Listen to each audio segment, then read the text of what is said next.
অনেকদিন ধরে ভাবছিলাম যে কবে আমি যাব কক্সবাজার আর কবে এই মজার, মজার মাছগুলা ফ্রাই, বারবিকিউ খাবো।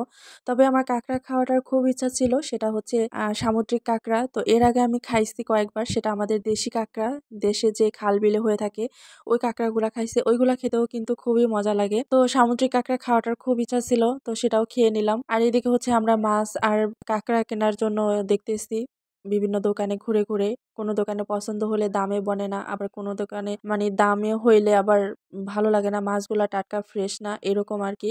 আর এখানে আমি একটা জিনিস দেখলাম, তারা এত পরিমাণে দাম চায় সবকিছুর, অনেক দামাদামি করে কিনতে হয়। তো এদিকে মাছগুলা কিনতে গিয়েও সেই একই অবস্থা। আর আমরা যে কাঁকড়াগুলা খাইছি আসলে এই কাঁকড়াগুলা নাকি অতটা মজা না। তো এটা আমি শুনছি, আমরা যে হোটেলে ছিলাম ওই হোটেল ম্যানেজার বলছে যে এই কাঁকড়াগুলা আসলে খেতে মজা না। এগুলা দামও কম, কিন্তু ওরা এখানে অনেক চড়া দামে বিক্রি করে। যাই হোক, কিছু করার নেই। না জেনে কিনে ফেলছি, খেয়েও ফেলছি। তবে ভালোই লাগছে, খারাপ লাগে নাই। ১ম দিন খুব ভালো লাগছে কাঁকড়া ফ্রাইটা। তবে ২য় যেদিন খাইছি ওইদিন এত খারাপ লাগছিল কাঁকড়া ফ্রাইটা খেয়ে। আমি পুরা মানে অসুস্থর মতো হয়ে গেছিলাম। জানি না কেন? তবে এখানে তাদের একটা বাটপাড়ি আছে, সেটা হচ্ছে এই যে আমরা যে মাছ, তারপরে মাছ কিনে যে বারবিকিউ করি বা ফ্রাই করার জন্য তাদের কাছে দিয়ে দেই। তো আমরা যখন ওখানে বসে, বসে তাদের অর্ডার করি, তারা এই ফাঁকেই বাটপাড়িটা করে। যেমন তারা এই মাছগুলা চেঞ্জ করে দেয়।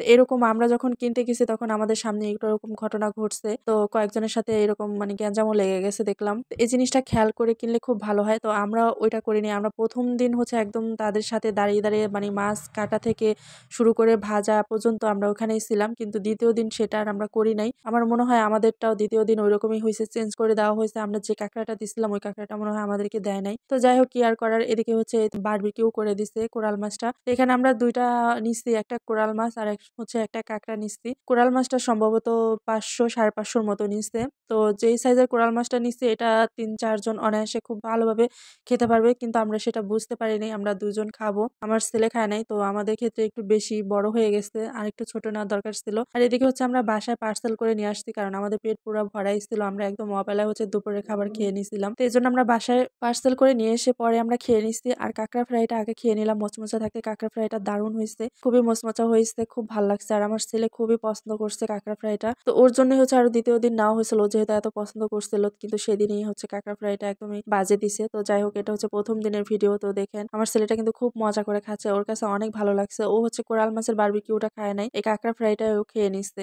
আর কোরাল মাছের বারবিকিউটাও অনেক মজা হইছে। পরোটা দিয়ে খুবই ভালো লাগছে। আসলে ভরা পেটে রসগোল্লাও চোকা লাগে, একটা কথা আছে না? আমাদের হইছিল ঐরকম দশা।